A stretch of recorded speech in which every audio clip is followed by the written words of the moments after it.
What happens when a legend can't let go of the spotlight? That's the question everyone's asking after Sheryl Swoops, WNBA Hall of Famer, former coach, and once respected broadcaster, was abruptly removed from the 2025 WNBA broadcast lineup. Not just sidelined from 1 or 2 games, completely erased. And fans? They didn't exactly sound heartbroken. But this wasn't some one-off controversy or misunderstood quote. This was the final act in a slow, public unraveling. A meltdown that started long before Caitlin Clark ever took her first pro shot. Let's break down how Sheryl Swoops went from iconic to irrelevant, and how it all blew up. It started as whispers, comments here and there, awkward silences during broadcasts, visible discomfort when Caitlin Clark's name came up. But it didn't stay subtle for long. By early 2025, the WNBA had made its decision. Sheryl Swoops was out, not just removed from covering Indiana Fever games where Clark plays, gone from the entire 2025 broadcast team. No formal announcement, no official statement explaining why, but everyone watching knew the answer. This wasn't about one moment. It was about a pattern. Swoops, this is kind of what you get for kind of not jumping on the tide, jumping on the rope, jumping on the boat. You were supposed to go and elevate with this whole situation. Your broadcasting career, everything, Sheryl. Your podcasting, whatever you do, you're supposed to be elevating. But instead, you decided to show hate, very clear hate towards Caitlin Clark. Very clear hate.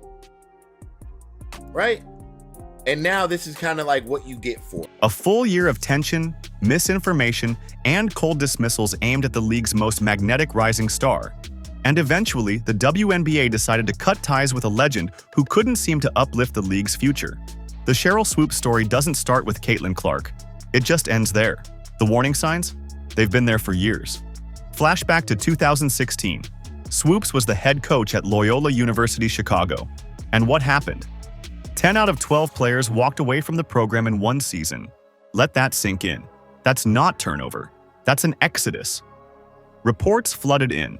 Players described an emotionally toxic environment, belittling, manipulation, and even threats to their scholarships. Former players spoke openly about how fear, not inspiration, ruled their locker room. One even said, "It wasn't about working hard and having fun anymore. It was about surviving." Swoops was fired, but somehow it didn't make a dent in her public image. She moved on, landing roles in broadcasting, speaking gigs, and kept her spot on the WNBA's inner circle. It's worth noting that Swoops wasn't just a pioneer. She was the blueprint. She was the first woman to have a Nike signature shoe. She carried the torch during the WNBA's launch. She was supposed to represent everything the league stood for. But maybe that's part of the problem. Sometimes, being first comes with pressure that never really fades. You're expected to stay relevant, stay vocal, stay in control. But as the WNBA evolved, embracing faster-paced media, viral moments, and new stars, Swoops' voice started to sound less like leadership and more like resistance. There's a painful irony here. The same league she helped build is now moving forward without her. And that makes this fall not just dramatic, but symbolic. Caitlin Clark didn't just arrive in the WNBA, she stormed in. Record-breaking college stats, viral highlights, a fan base that stretched across the country. And yet, during live WNBA broadcasts, Sheryl Swoops, someone with the expertise to celebrate this moment, could barely say her name. You'd hear her talk about Kelsey Mitchell and Aaliyah Boston and what the Fever are doing, but Clark? She'd get mentioned once, maybe twice, if at all. The shade wasn't just passive, it was loud in its absence. Then came the podcast appearance. February 2024. Swoops claimed Clark was in her 5th college season. Wrong. It was her 4th. Back, Caitlin, if you're going to break a record, to me, if it's legitimate, you have to break that record in the same amount of time that that player set it. Okay. Right? So if Kelsey Plum set that record in 4 years, well, Caitlin should have broke that record in 4 years. But because there's a COVID year, and then there's another year, you know what I mean? Then she casually stated Clark was taking 40 shots per game. Also wrong. She averaged just 22.7. Clark right now probably takes about 40 shots a game. Here we go. I know you like that. Hell yeah. I said that because when she comes to the league, regardless of what team she goes to that has vets on that team, she probably ain't gonna get 40 shots a game. These weren't innocent mistakes. They felt personal, as if Swoops wasn't analyzing Clark's game, she was trying to undermine it. Then came the ultimate brush-off. Is it truly a broken record? I don't think so. So she's already had an extra year to break that record. So is it truly a broken record? That wasn't just skepticism. That was someone refusing to pass the torch. But here's the thing about picking a fight with the face of the league. You're not just fighting fans. You're fighting the future. And Sheryl Swoops got hit back hard. Stephen A. Smith, never one to stay quiet, blasted her on national television. You know basketball. You know basketball better than me. You know basketball than any of the pundits. You know basketball better than most of the men that play basketball. There is no way in hell you just accidentally left Caitlin Clark's name out of that soliloquy that you dropped about the Indiana Fever. Stop it. There's no way in hell you just forgot to mention Caitlin Clark, he said. You know basketball better than that. And when Stephen A. Smith accuses you of being biased, that sticks. His platform is massive. His words, unignorable. Nancy Lieberman, a fellow broadcaster and former friend of Swoops, took it even further. She reportedly called Swoops directly to confront her about the inaccuracies. That call did not go well. Sheryl, since she was in college, I helped do her shoe deal with Nike in 1993, took her to her first SBs. I've known Sheryl, I've coached her, have a lot of respect for her. I called her when Caitlin was still playing at Iowa and she had just broken Maravich's record. And it was all over the place, as you and I have discussed, that there was this quote by Sheryl that said, Caitlin was, 25 years old. She was, however old, 24 years old. She was a fifth-year senior. Right. She was taking 40 shots a game. Her records were illegitimate. Lieberman later confirmed they were no longer speaking. And not long after, she replaced Swoops on the Dallas Wings broadcast team, from colleague to replacement. It wasn't just a personnel change. It was a message. Behind the scenes, viewer complaints played a much bigger role than most realize. Insiders close to the league say networks had been tracking feedback throughout the 2024 season. Twitter threads, Reddit breakdowns, and even casual YouTube comments were being collected. And the consensus was clear. Swoops' presence wasn't enhancing broadcasts. It was distracting from them. In fact, multiple fan-led compilations highlighting Swoops' negative tone during Fever games went viral. Some of them racked up hundreds of thousands of views. That's a problem when you're trying to grow a fan base. And for a league that's finally landing primetime slots, mainstream coverage, and increased investment, that's the kind of bad optics they can't afford. By the time the Wings released their 2025 broadcast lineup, Swoops' name was nowhere to be found. She had gone from front and center to completely deleted. And suddenly, almost too suddenly, Swoops started singing a very different tune.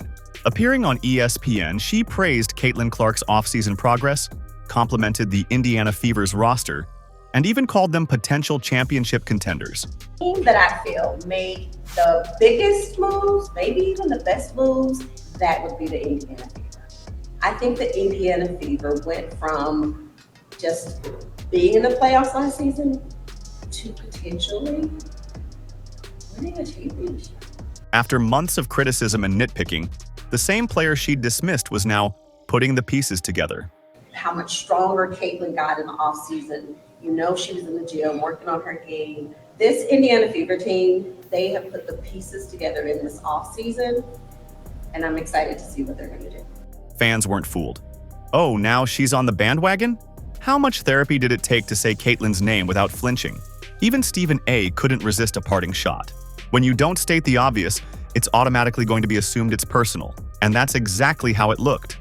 While Sheryl Swoops was backpedaling, the Indiana Fever were leveling up. Natasha Howard, DeWanna Bonner, veteran champions joining a squad already stacked with rising stars like Boston, Mitchell, and Hull. This team didn't just rebuild, they reloaded. What was once a rebuilding franchise suddenly had the best balance of youth and experience in the league. And Clark? She wasn't just adjusting to the pro game, she was starting to dominate it. That late season run in 2024, that 5-game win streak, it wasn't a fluke. It was the start of something big. By 2025, analysts were calling the Fever a legit top 3 team. Fans packed arenas. Jersey sales soared. The Caitlin Clark effect was in full force. And the irony? The very team Swoops refused to celebrate was now everything she claimed they couldn't be. What makes Caitlin Clark such a game changer isn't just the points she scores, it's the culture she's shifting. In 2024 alone, her games generated record-breaking viewership for women's sports. Nike and Gatorade deals followed. She was selling out arenas on the road. That kind of magnetic influence is rare, even in men's leagues. The Caitlin Clark effect isn't just hype. It's dollars, eyes, engagement, and inspiration. And it's making the WNBA more relevant than ever. Trying to downplay that? It's not just bad analysis, it's a missed opportunity. Clark is the bridge between generations, and she's bringing fans to the league who never tuned in before. That's a force any league would protect. This wasn't just Sheryl Swoops losing a job. This was the WNBA making a statement. That nostalgia won't protect you from accountability. That old-school legends still have to evolve with the times. That tearing down rising stars, especially unfairly, has real consequences. In the past, the league may have turned a blind eye to drama. Not anymore. Today's WNBA is powered by transparency, growth, and new voices that elevate the game, not bury it in ego. And Sheryl Swoops? She made the mistake of thinking her legacy could carry her forever. What Sheryl Swoops never understood is this. You don't protect your legacy by holding others back. You protect it by lifting the game higher than you found it. And when your harshest critic starts praising you out of nowhere, you know the story's over. While Swoops tries to salvage what's left of her media presence, the Indiana Fever are chasing something bigger, a championship. And the player she tried to ignore, she's becoming the face of the league. The truth is, sports don't wait for anyone. Legends retire, coaches burn out, analysts get replaced. But the game, it keeps evolving. And Sheryl Swoops had the chance to grow with it. She could have become the ultimate mentor voice. She could have helped guide the narrative around Clark and the new wave. But instead, she resisted. And now she's watching the league she helped build go places she's no longer invited. Let us know in the comments. Was Sheryl's fall inevitable? Or was there a moment where she could have turned things around? Like, subscribe, and turn on all notifications so you don't miss what's coming next. Because in the WNBA right now, everything's changing.